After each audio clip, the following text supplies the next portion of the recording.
రామరాజు గారు ప్రతి ఎన్నికలను కూడా నాకు ఎంతో వెన్నట్టు ఉండి కుటుంబ శ్రేయోభిలాషిగా ఉన్న ఆయన అకాల మృతిని చింతిస్తూ ఒక 2 నిమిషాలు మౌనం పాటించారు.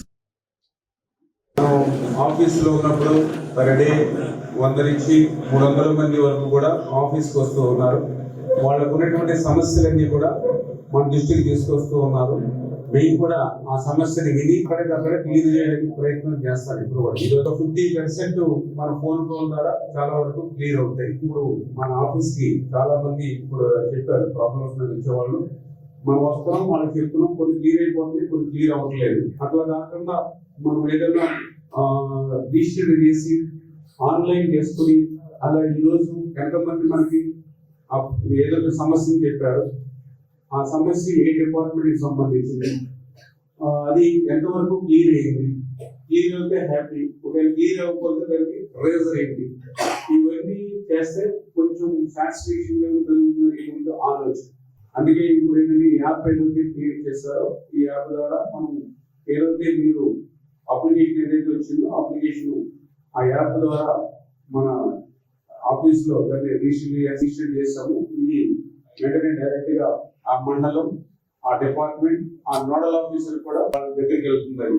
ఏ డిపార్ట్మెంట్స్ ఎన్ని మన ఆన్లైన్ లో ఏ డిపార్ట్మెంట్స్ ఎన్ని ప్రాబ్లమ్స్ వచ్చి ఎన్ని క్లియర్ అయింది, ఎన్ని పెండింగ్ లో ఉంది, ఎక్కడ క్లియర్ కాలేదు అనేది కూడా మనం కూడా వర్కౌట్ చేస్తూ మనం కూడా నేను కూడా అధికారులతో కూడా మాట్లాడడానికి అవకాశం ఉంటుందని చెప్పి ఇది మనం ఒక ప్రయోగాత్మకంగా ఒక కార్యక్రమాన్ని తీసుకుంటే పబ్లిక్ ఇంకా మన రెస్పాన్సిబిలిటీగా ఉండగలుగుతాం, సాటిస్ఫాక్షన్ లెవెల్ కూడా వాళ్ళకి పెంచగలుగుతాం అనే ఆలోచనతో దాన్ని కూడా ఈరోజు మనం లాంచ్ చేసి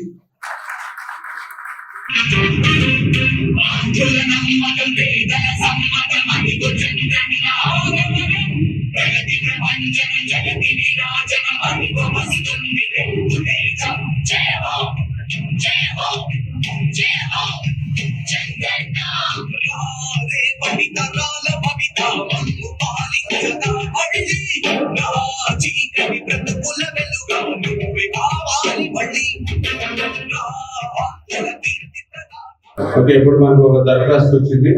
ఇది వచ్చి మాకు నోడల్ ఆఫీసర్ ఎవరైతే పిఆర్ మనం ఎవరైతే పెట్టుకున్నామో డైరెక్ట్ గా పంచాయతీ రాజ్ పాల్గొన్న మనం నోడల్ ఆఫీసర్ వాళ్ళకి వస్తుంది, డైరెక్ట్ గా వాళ్ళకి కనిపిస్తుంది. దీని మెసేజ్ కూడా ఇమీడియట్లీ ఇలా పలానా సర్వే పలానా నెంబర్ తోటి పలానా పిఆర్ డిపార్ట్మెంట్ అని చెప్పి ఇప్పుడు మీరు ఏదైతే ఫోన్ నెంబర్ ఇచ్చారో ఆ ఫోన్ నెంబర్ కి మెసేజ్ కూడా వస్తుంది. దాని తర్వాత వాళ్ళు మ్యాక్సిమం ఎంత తొందరగా పూర్తి చేసుకుంటారు, తొందరగా పూర్తి చేసి అది క్లియర్ చేస్తారు. అప్పుడు మనం దాన్ని సాటిస్ఫాక్షన్ అవుతే ఈ ప్రాబ్లం క్లియర్ చేయండి చెప్పి మనం మళ్ళీ వాట్సాప్ మెసేజ్ పెడతాం. దాంతో పాటుగా వాళ్ళు ఏదైతే అడ్రస్ ఇచ్చారో ఆ అడ్రస్ కి ఒక లెటర్ కూడా పోస్ట్ చేద్దామని అనుకుంటాం. ముఖ్యంగా మన ప్రభుత్వానికి మనకి మంచి పేరు వచ్చేటువంటి విధంగా ఆ నోడల్ ఆఫీస్ కూడా బాధ్యత అంతా మీ మీద ఉంది. బాధ్యత తీసుకుని మనకి మరింత మంచి పేరు వచ్చేటువంటి విధంగా నోడల్ ఆఫీసర్స్ వర్క్